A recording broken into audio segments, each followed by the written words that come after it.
The scene is January 21st, 2017. CIA headquarters at Langley, the original headquarters building lobby.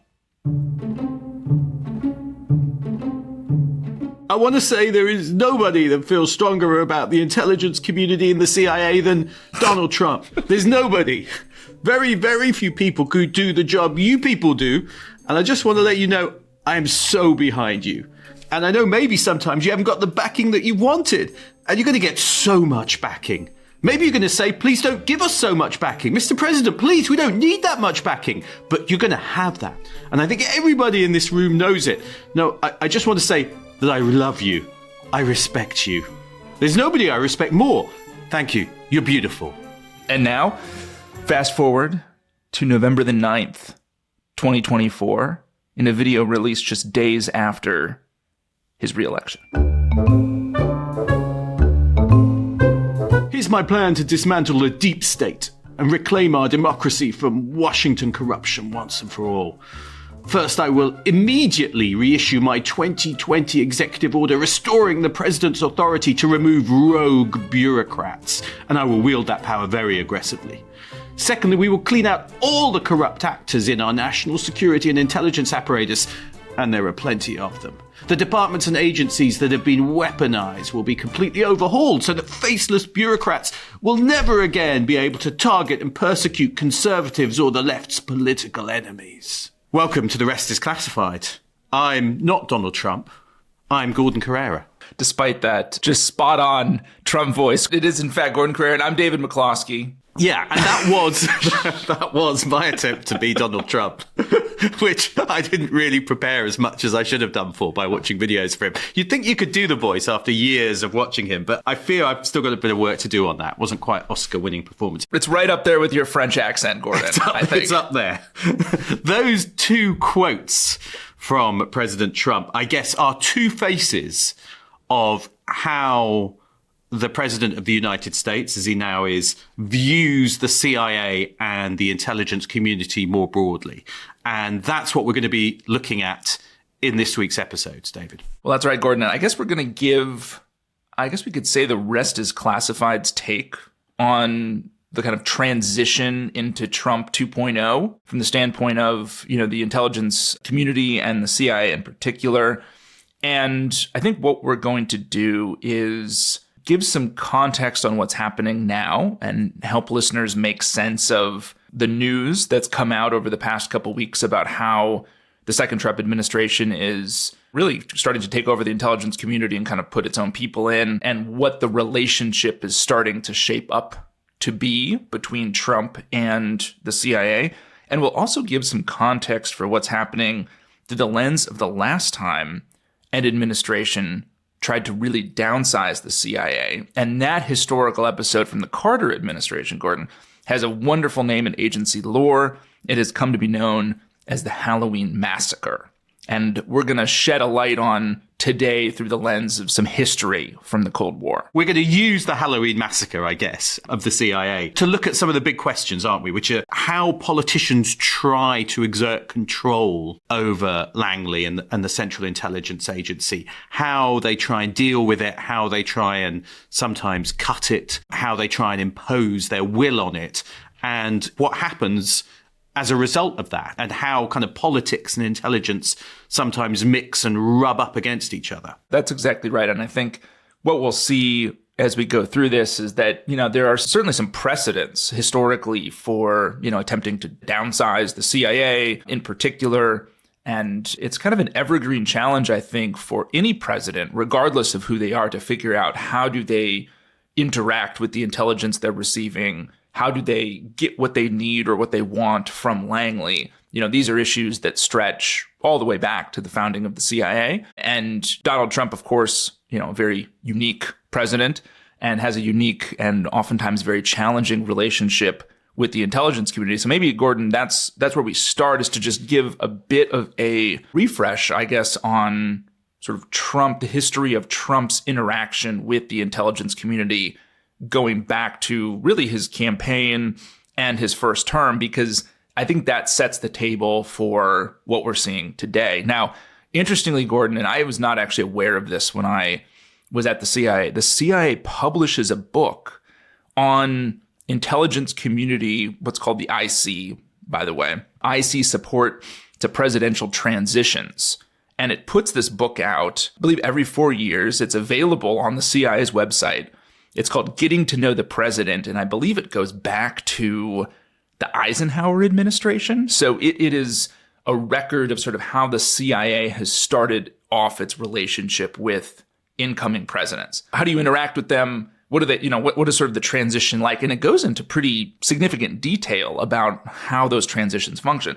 The Trump transition in this book is chapter 9, and it's titled Donald J. Trump, A Unique Challenge, which is literally the title of it. And it really kind of, I think, captures it all, right? I mean, the sort of bipolarity in some respects of the two quotes that you so eloquently and Trumpily read at the top here, I think captures some of those kind of, I guess, contradictory, oftentimes confusing dynamics that really are at the heart of Trump's relationship with the CIA. Now, I will say, I mean, there's a whole sort of list, I think, of incidents over the course of the campaign and the first term that we could bring up with respect to Trump's relationship with the CIA in particular, or the intelligence community more broadly. One thing I will note is that just in having conversations with people, oftentimes quite working level, at CIA who served in the first term, because I was out by then. One of the things that I do frequently hear, again, to kind of set the table before all this, is that there's a whole universe of thousands, if not tens of thousands of people who work at kind of the lower levels of the building and who don't really interact with the politics day to day, right? And so one of the things I kind of have heard, again, it's anecdata, was that a lot of the political noise happened kind of above the working levels where the espionage and the analysis actually occur, right? So I'm not going to diminish any of the things we're going to say to come here, but one thing to note is that, there are plenty of people who are working on subjects that were sort of outside of maybe the realm of what Trump or the White House were particularly interested in, who would say, look, sort of the place functioned as normal, right, for them. Yeah, business went on. I mean, it's interesting because I visited CIA in 2018. So during that first Trump term, and I interviewed the then director, Mike Pompeo. We did an interview in the original headquarters building on a Saturday when, less people around. And it was interesting because, he was a Trump man, and I think he was there and very careful in his answers to kind of show loyalty to the president. But he also felt he was able, because of that, to perhaps insulate it from some of the kind of politics and flack that the FBI was taking. Famously, Comey at the FBI getting sacked. After Pompeo, you had Gina Haspel, who, again, had kept a very low profile and kind of, to some extent, protected the CIA, I think. She saw it as her mission, didn't she, to avoid having it drawn into politics and to kind of provide it with some kind of top cover. So you do feel like in that first Trump term, there was all kinds of stuff, swirling around the intelligence community and talk about the deep state. But actually, the CIA, maybe more than the FBI, was to some extent insulated from that. Yeah, and I think that's an important point, Gordon, to just kind of frame what we're going to talk about here over these couple episodes, because we're decidedly not talking about the FBI, the Phoebes, our friends at the Federal Bureau of Investigation. What we're talking about here is sort of foreign intelligence, right? And in particular, the CIA. And I think the relationship was contentious, certainly at a high level from really the campaign forward, because I think it's fair to say, and Trump's then press secretary more or less said this, that Trump kind of came to believe that the CIA or elements of the intelligence community were kind of spying on his campaign. I mean, he's made these allegations. He gave that strange rambling talk at CIA headquarters on day one of, literally it was one of his first stops as the recently inaugurated president. And by the way, I'll say that anyone who wants to read the transcript of that talk, it is a wild, rambling, all over the place talk in front of the memorial wall at CIA headquarters. Now, the memorial wall is a marble wall in this lobby of the original headquarters building, a very kind of somber, really important place for the CIA, because each of those stars represent an officer of the CIA who died in the line of duty. And some of those, stars, there's a book that's up against the wall there that has the names of many of them. Many of them are now or are still classified, and so the names are not there. I believe there's 140 at last count, although I'll need to double check that. So it's this very important place for the agency culturally. And I think there was a sense almost on day one among many CIA officers, not all, but many, that those remarks were inappropriate to give in front of that wall. And that, because Trump, in his sort of very Trumpy way, mentions the size of the crowd during his inauguration, talks about people, at CIA voting for him. And interestingly enough, in some of the reporting that's come out since, it seems that during some of his meetings at Langley that day, he apparently asked some CIA officers, like in meetings, if they had voted for him. Very Trumpy thing to do inside the CIA. And I think it's probably maybe hard to imagine this or understand this if you haven't worked there. That kind of talk, that kind of political talk is really anathema to most CIA officers. You don't ask people how they vote, basically. You don't ask people how they vote. The CIA is a very apolitical organization where you just don't ask those kind of questions of people. Certainly, from a politician asking that question to someone at CIA. So there's a sense right off the bat, I think, that you're getting off to this kind of rough and rocky start. And of course, John Brennan, the CIA director, outgoing CIA director who served, under Obama and then left as Trump was elected, is going to kind of write on Twitter and in a bunch of editorials for the Washington Post that, Trump has shown kind of contempt for the intelligence community, for its independence and objectivity. And he'll cite some of the behavior during the campaign, but also this talk at the memorial wall as one feature of that. Yeah, although it's interesting, isn't it? Because Trump is actually, for all the talk around the deep state and everything else, at that point, he's praising them. He's backing them. He's saying, I've got your back. And on the whole, he kind of left the CIA alone. Is that fair to say in that first term? I mean, there was definitely disquiet, I think, about some of the things that were going on in the wider intelligence community, some of the issues, some of the, things that were going on with Russia, some of the leaking of intelligence that happened, or not leaking, but actually the use of intelligence by Donald Trump in that first term. And I think he reveals some in the Oval Office, doesn't he, at one point to the Russians. There's some things which clearly cause some tension or disquiet, but on the whole, there's not a purge, is there, in that first term? There's definitely not a purge. I mean, that is important to state, that there isn't, he doesn't go in wholesale and schwack away portions of the, agency workforce that he, or his director deems politically sort of disloyal or on the wrong team. But I do think it is worth putting a point in this because it's incredibly important. Trump is a businessman. Most prior presidents, would have had some interaction, be it in a congressional oversight capacity or some interaction with the Central Intelligence Agency, with classified intelligence, how to use it, how not to use it. I don't think he had any of that coming in. And one of his first interactions with the CIA, with the intelligence community more broadly, is when his campaign is getting these kind of transitional briefings, which, by the way, we should note that a theme going throughout the first Trump presidency, and I bet it's the same today, is that Trump isn't really an avid consumer of much of what the intelligence community or CIA produce. George W. Bush had PDB, President's Daily briefings, I think 6 days a week. It was always at the same time. He was really engaged and interacted with the intelligence.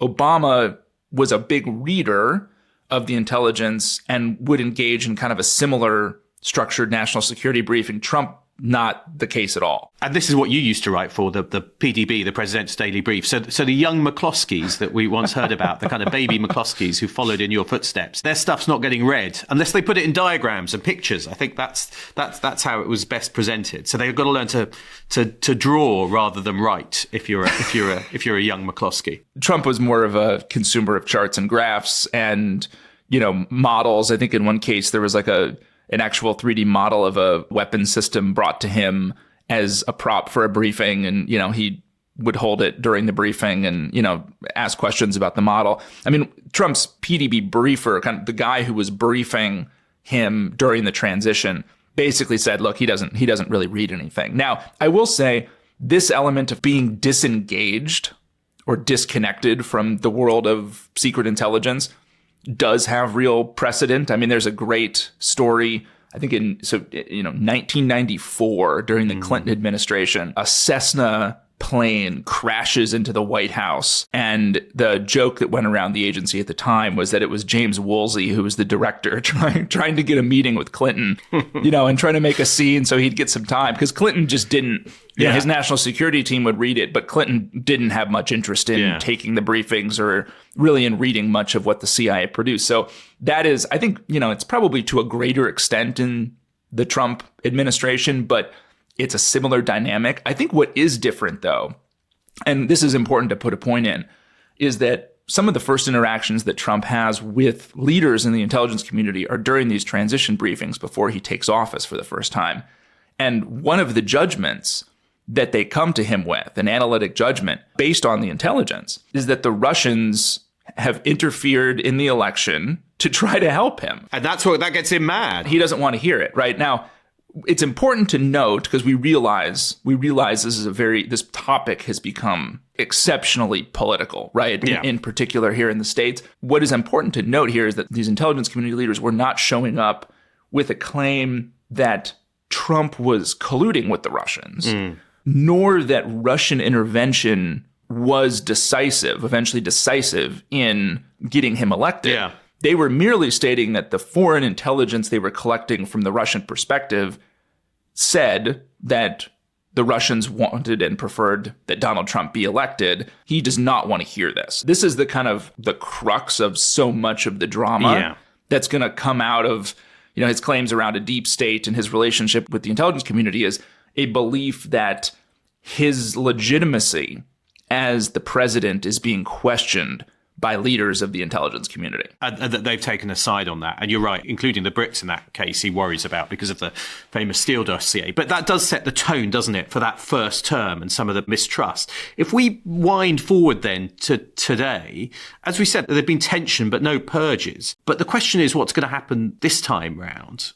So we've got a new CIA director, John Ratcliffe, who'd been an intelligence official at the Director of National Intelligence at the end of that first Trump term. He's not seen as Trumpy as, Kash Patel at the FBI and some of the other figures, and Tulsi Gabbard, the new director of national intelligence. So it is a different feel to it this time round, isn't there? There is a different sense about what might be happening compared to the first time. It's worth stating up front that I think much of what we'll talk about here over the next few minutes, it's early days, right? Yeah. And we do not yet have a full picture of what Trump 2.0 intends to do with the CIA or the broader intelligence community. I mean, we have, as we read up front, we've got quotes, about him wanting to sort of purge the deep state or dismantle it. Does that translate into practical policy and real stuff happening out at Langley? I think that largely remains to be seen. But I do think that there are probably maybe three kind of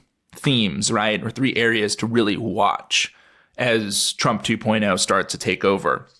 And I think the first one is a risk or a concern about deeper political control at Langley. And this point is absolutely crucial because I think it frames, at least for me, what is probably the most significant risk of this administration, which is, do you push politics into an organization that is designed to be apolitical?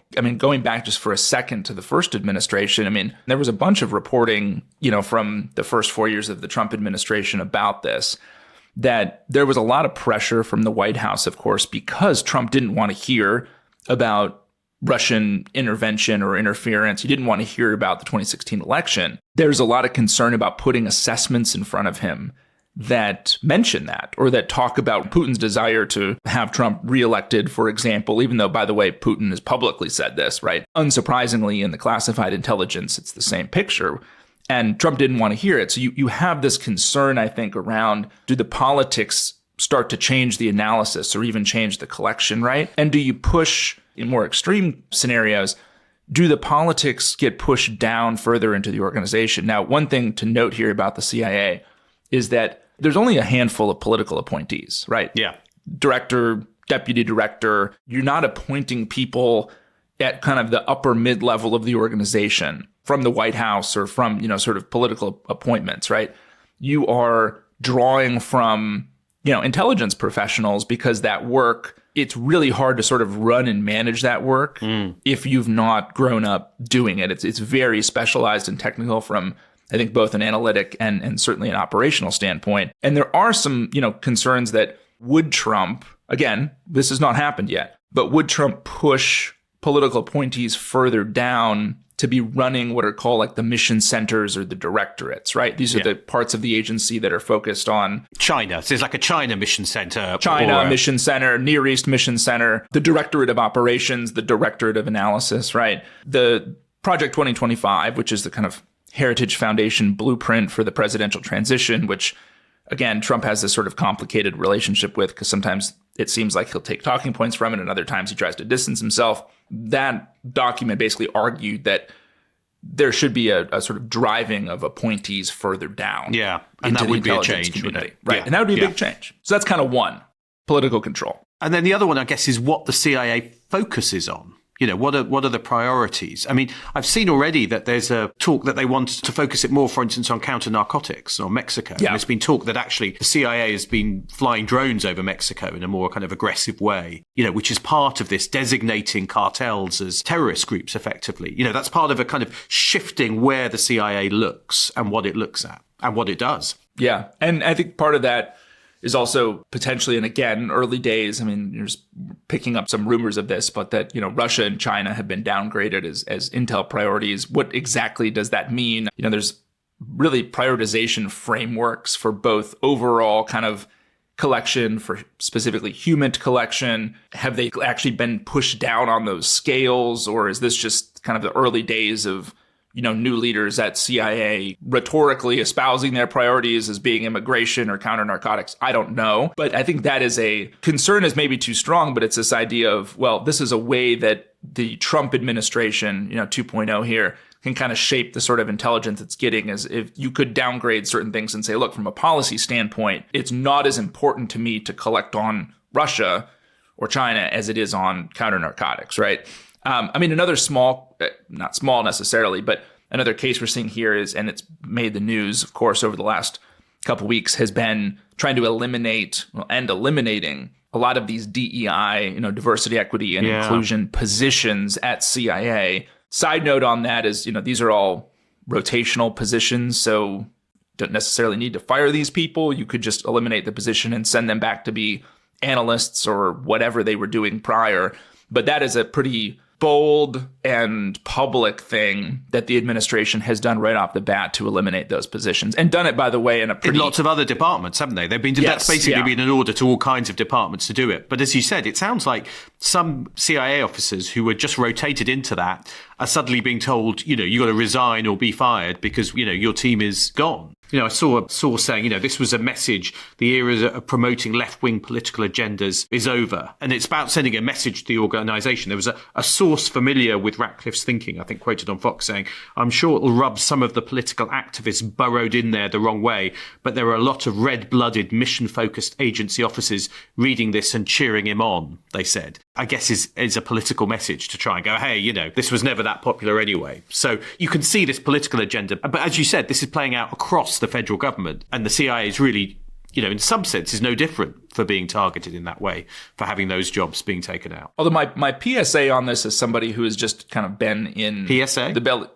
public service announcement, Gordon. Oh, okay, thank you. You must have those. It's like on the tube when they say, see it, say it, sorted. That's a PSA. Okay, now I know. Showing off my London knowledge here, much like my accents, which are very native almost. My PSA, Gordon, is that you don't have to support the continuation of those policies and also think that those people should be fired, because they are, in almost all cases, people who were asked to go into these jobs in a rotational capacity, right?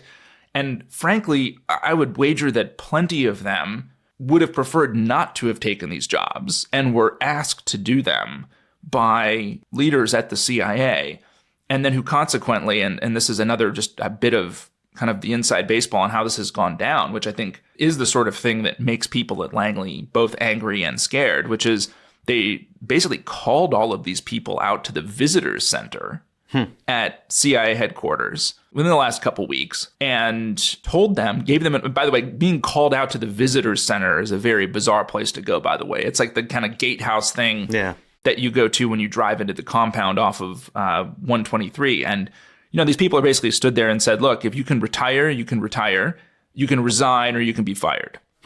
And that's sort of, frankly, political point scoring, was just, it's not necessary, right? You could say all of these positions are eliminated and you could go back to being an analyst. You can go back to being a case officer, whatever, right?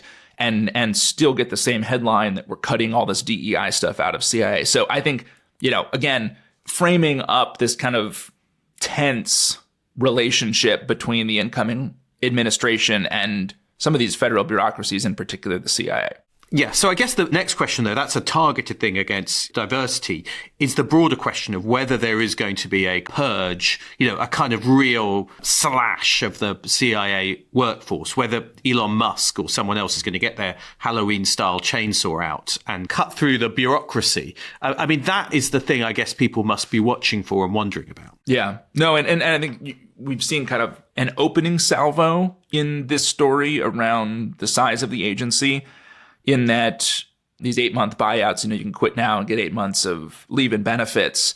Initially there was a national security exemption to this, like the intelligence community wasn't going to be included. And it seems like CIA Director Ratcliffe wanted the offer, made available to the agency. And there was a meeting in the bubble, Gordon, which is the CIA's auditorium. And by the way, that will play a role in the Halloween Massacre to come. Ratcliffe holds a town hall meeting in an auditorium at headquarters and basically says, if you want to leave, you can leave. And it seems like, at least from the reporting, Shane Harris did some great reporting on this. The gathering was pretty uncontentious. And Ratcliffe basically said, look, I wanted you guys to have the same opportunities that other federal agencies have. If you don't want to work for the Trump administration, you can take this buyout. The other bit of this, though, is freezing hiring, it seems, and then even starting to look at some of these probationary officers, so people who've been in for less than 2 years and who are in other parts of the government easier to fire. Although the interesting thing about CIA is that the director can pretty much fire anybody for reason, for cause, or for no reason. So you don't really need to do that at the CIA. But there was that story that they'd sent the names of those probationers, or at least part of the names, to the White House when they were looking for cuts, which I think caused some concern, even if it wasn't the full name. Still, the idea that those are being circulated of people who are on probation, of agency officers, is going to be kind of worrying to people. Yeah, very worrisome. It's also just, you send the first name, last initial of CIA officers down to the White House in something that is not, classified, right? Not secure. If you're the Russians or the Chinese, you have a very interesting data set now for potential targeting purposes down the line, because presumably some of these people might get fired. So at that point, with this question of whether you can use cuts, purges to not just bring about efficiency, but also political control of the CIA, let's take a break. And afterwards, we'll look at how that's happened in the past, back in the 70s, with this spooky story of the Halloween Massacre.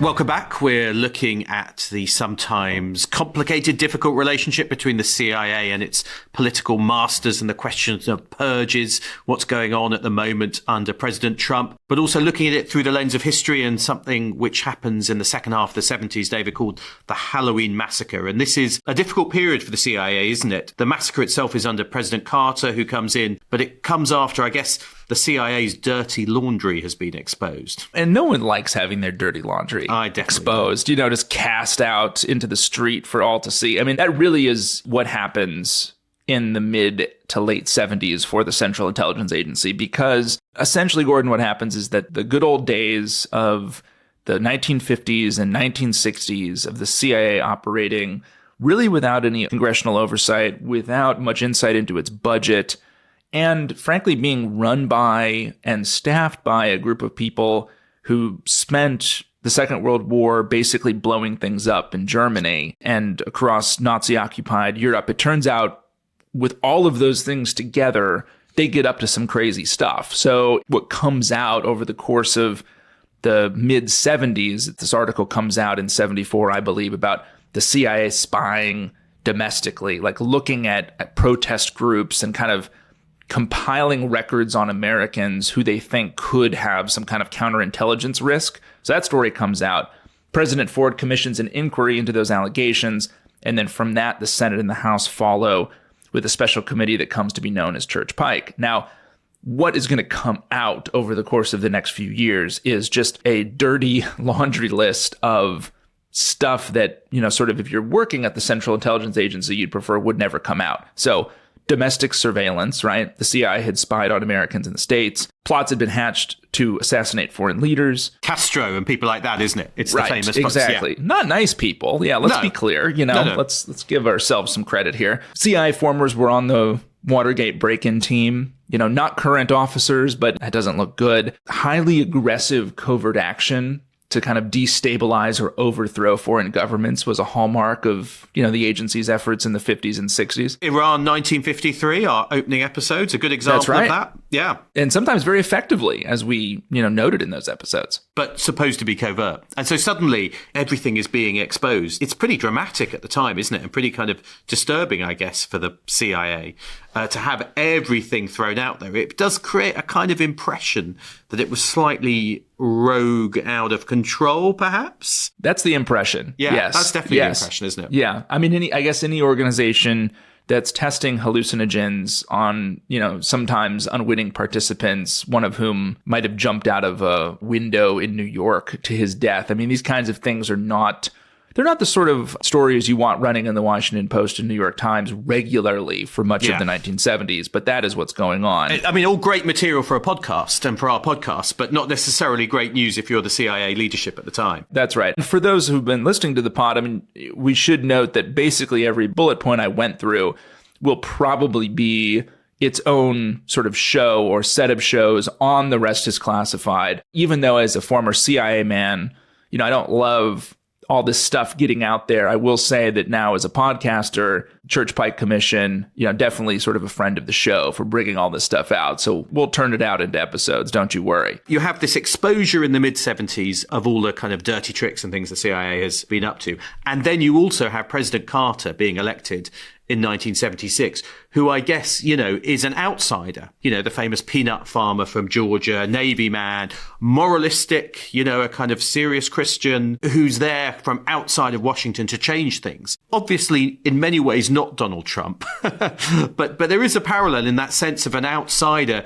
who's been brought in to kind of shake things up a bit after the Watergate years and after a sense that the deep state might have got out of control. I mean, that's where the parallel is to some extent, isn't it? Yeah, and Carter is going to come in and take the proverbial giant bag of peanuts to the head of the Central Intelligence Agency, because he will vow during the campaign to kind of tame this, what he'll call a rogue elephant, and actually taking a euphemism for the CIA from Senator Frank Church himself.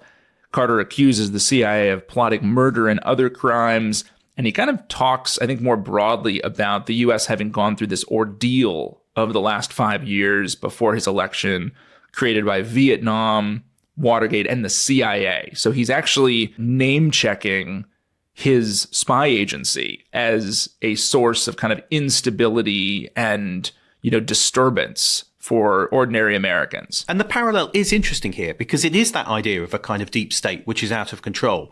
But in Carter's time, he was coming at it from the left, if you like, as having seen this as being a problem, as opposed to the kind of Trump view of coming from the right. But there is a parallel there. And then wanting to kind of impose his own people and control on the agency. Well, and one of the other interesting things, Gordon, is that it would have actually, and this is almost impossible to comprehend this today, but it would have been normal for Carter to actually retain the incoming or existing CIA director, who at the time actually was George H.W. Bush, who had been Gerald Ford's CIA director. And later president, and then father of the later George W. Bush, but then CIA director, yeah. That's right. And if he were still alive, he'd be a friend of the podcast too. The role was just absolutely apolitical back then. I mean, when Carter took office, the last time an incoming president had appointed his own CIA director was Eisenhower.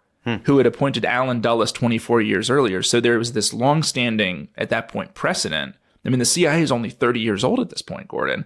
And the last time an incoming president appointed a director was 24 years earlier, 6 years into the life of the CIA. So to give you a sense of, I think, Carter thinking differently about the place and wanting to assert more control, he doesn't keep George H.W. Bush on, and he decides to go with his own pick. Now, Carter's first pick turns him down.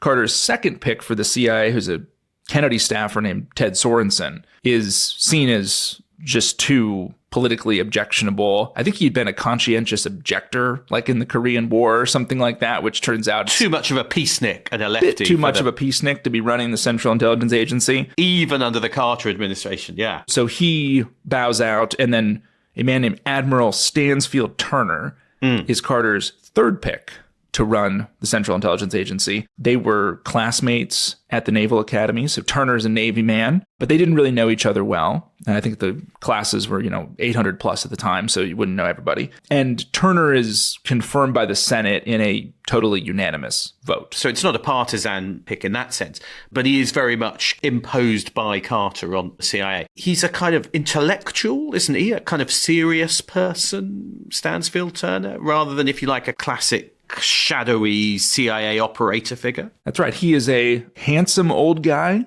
with a big jaw and a chest full of medals from his time in the Navy.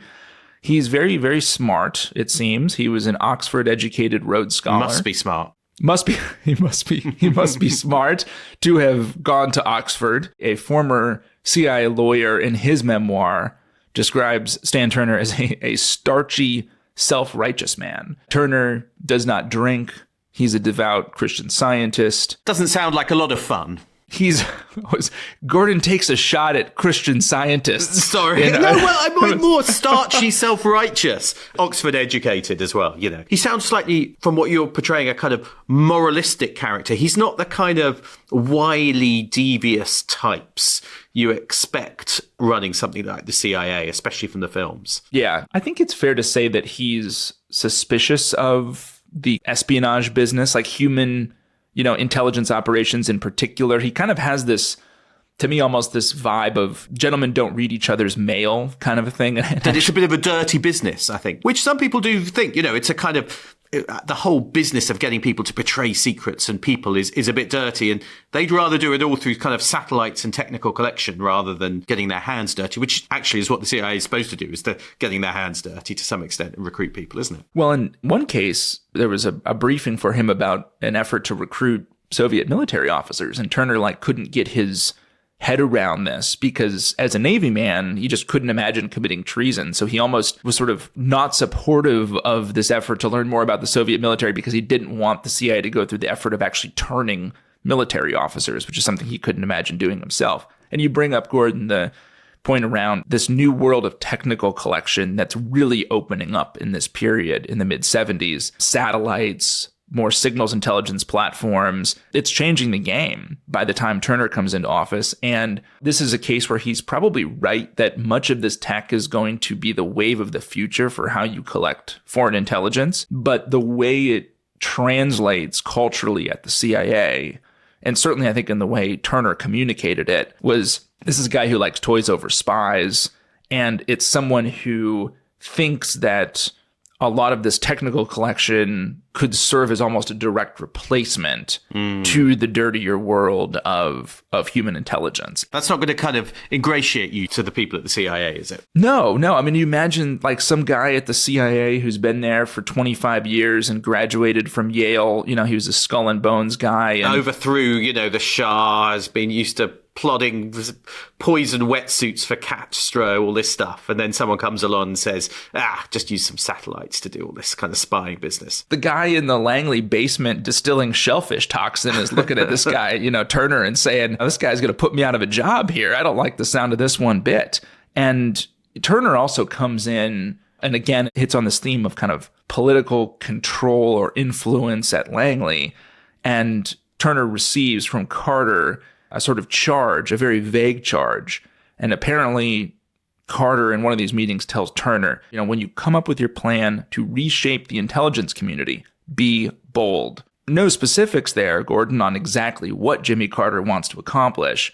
But I think Turner comes in with a cultural, aversion to human espionage operations and a charge to, really do something big at Langley to affect the president's agenda. So it certainly doesn't sound like he's going to be an easy fit at Langley, Stansfield Turner. And he gets off to a bad start, I guess, when he turns up at CIA headquarters right from the start. Yeah, he does. He writes in his memoir years later, and he says, "Early in my 10 years head of the CIA, I realized that managing the agency..." Oh, and by the way, this is David McCloskey talking here as a side note. Stan Turner, I read his memoir this past week in preparation for this, and he doesn't capitalize the A in agency, Gordon, throughout the memoir, which is a mistake. Wow. Is that like insulting or demeaning somehow? No. It's not insulting or demeaning. It's just wrong, So he truly did not absorb the culture. Anyway, so back to the quote. "I realized that managing the agency was unlike any management experience I had ever had or any I had studied at the Harvard Business School," which is a great really? Little reference You there. surprise me. Managing the CIA is not like managing a kind of widget-making factory. It's the school of hard knocks, Gordon. That's what it is. So Turner, right off the bat, I think, stumbles, right? Yeah. And he'll say, again, in his memoir, that he wasn't particularly impressed with the briefing books he was provided before his confirmation hearing. We should also note the Stan Turner No Fun Zone Incorporated, he would take all these briefing books home over the weekend and he would mark them up and bring them back with feedback for the analysts at CIA, which, as a former CIA analyst, the young McCloskey, you don't want that. You'd prefer to not have that, right? Yeah. Even if what they, their sort of edits or their markup is correct or insightful or whatever, you'd prefer to not have someone editing your work. So Turner, he's a big marker-upper of documents. Yeah, and I guess this is another quote from his memoir. "My first encounters with the CIA did not convey either a feeling of warm welcome or a sense of great competence." Ouch. Yeah, that's rough. That's mean. There's a style of CIA director who comes into the building, and it really could be irrespective of what the politics have been like on the campaign or in the broader society. I'm actually thinking here of a director like Leon Panetta, who came in Obama's first term, and Obama had not been, I would also say, probably not particularly warm and affectionate toward the Central Intelligence Agency. Panetta, who is coming in, Panetta's a government insider, but someone who, at that point, I guess he'd been Clinton's chief of staff, but yeah, he had not occupied a position in the intelligence community or anything like that. And Panetta comes in and kind of quickly becomes a sort of stalwart defender of the Central Intelligence Agency's interests or perceived interests in Washington. Panetta is a bureaucratic knife fighter, par excellence, and then he goes out into the world and sort of defends the CIA and its interests. That's what they want. Yeah. That's what you want, right? That's what the Central Intelligence Agency wants. And Stan Turner does not do that. The opposite, right? The exact opposite of this. So he does something right off the bat, which makes everybody very angry, which is in his first months on the job, he fires 2 senior officers who'd been in contact with a former CIA officer who'd engaged in some shady dealings with Muammar Gaddafi in Libya, which sort of frowned upon in the 1970s, or going forward, really. And the details in this are not so important, but what matters is that basically everybody, Gordon, on the 7th floor, which is also the title of a very good novel, I think, out now in all good bookshops, yeah? I can't quite remember the author. But anyway, basically everyone on the 7th floor tells Stan Turner, don't fire these guys. They should be reprimanded or sort of pushed into some position where they don't matter, but don't get rid of them. But Turner, again, I think in his kind of moralistic streak here, he goes and fires them. And that is something right off the bat, I think, that previous directors had not done such things. There's, of course, counterintelligence risk associated with firing people, so he's cautioned against this. He does it anyway. So right off the bat, things are not going so well. Now, the deputy director, Turner's deputy director, who had continued over from the H.W. Bush days at CIA, leaves 4 months into Turner's directorship and basically becomes this kind of thorn in Turner's side for the rest of this story because he leaves because of Turner, right? Turner notices some things right away. And basically what these are going to sum up to is a list of ways in which the agency runs itself. So he comes in and thinks, hey, I want to understand how the personnel system kind of functions. Basically, all the kind of aides and staffers say, look, it's not really your concern. Chiefs of station, COSs, are being appointed without, consulting him. Budgets come up to the 7th floor and they have no idea what's in them. I'll say as a side note, the capital allocation process at the Central Intelligence Agency was always pretty stale. I don't have no idea what that means. Not a super dynamic or transparent process. The money gets moved around shadily. That's what you're telling me without control. No. I guess what I'm saying is that for a long time, the budgets would just sort of be pretty constant, for every part of the agency. It'd kind of stay the same, right? As opposed to moving them around based on different priorities. But the general picture you're giving me is of an agency which runs itself and which doesn't like to be told what to do by its bosses. So where, the bosses might come and go, but we get on with what we do. And he doesn't like that. He's got this great quote in his memoir where he says after a few months, he'd realized that running the Central Intelligence Agency was like, quote, running a power plant from a control room with a bunch of impressive levers that have actually been disconnected. So this idea of like Turner's up there in his 7th floor office, pulling these levers, turning dials, and literally nothing's happening. And I think the reality is these directorates, which are, operations, analysis, science and technology, it was called something different back then, ran like their own fiefdoms. I mean, it was a kind of self-rule inside these different silos. Yeah, it's interesting. It's actually very similar to the way British prime ministers describe what happens when they take over the state and the civil service, that they start pulling the levers and they realise nothing's happening. But I have to say, he even takes a swipe at analysts in his memoir. Is that right? Yeah. He describes your former shop where you used to work, where the McCloskeys worked, as given to tweedy, pipe-smoking intellectuals and having more PhDs than any other area of government. And yet, for all that, they can be wrong. I mean, how does that feel? It didn't feel great. When I read that chapter, I took a personal affront at that. I'd put my pipe down. Yeah, you put your pipe down and took off your tweeds and just shook your head in disbelief. And then I went about pacing my backyard, smoking my pipe. We did have, so I will say, by the time the young McCloskey was at the Central Intelligence Agency, we did have some guys like that. And there actually was a guy who would wear like tweed jackets and he had a gigantic white beard and he smoked a pipe out in the courtyard on his lunch break and on the 10 other breaks he took during the day to smoke his pipe. There were very few of those people left, unfortunately, by the time I was there. Still a lot of PhDs.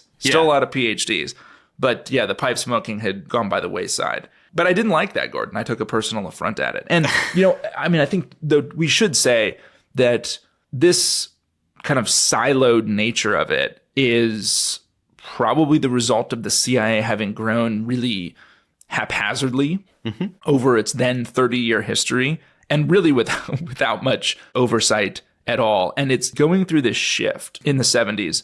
It's shifting from a very elite establishment institution to a much more, frankly, professional organization that's also much larger, more unwieldy. And also, I was shocked by this, Gordon, for about 20 of those first 30 years, because the agency was founded in 47, we're in 1977 in this part of the story. For 20 of those 30 years, it's been run by directors who came straight out of the operational directorate. Right, so they're covert operators, spies, yeah. Exactly. There has not been time for anyone else to exert much influence on the place. Yeah, it's been its own little world. And so with Stansfield Turner brought in to clean house with what his president sees as a bit of a rogue elephant, a rogue agency. Next time, when we come back, we'll look at how that plays out with something darkly called the Halloween Massacre and what that tells us about the CIA and presidents today.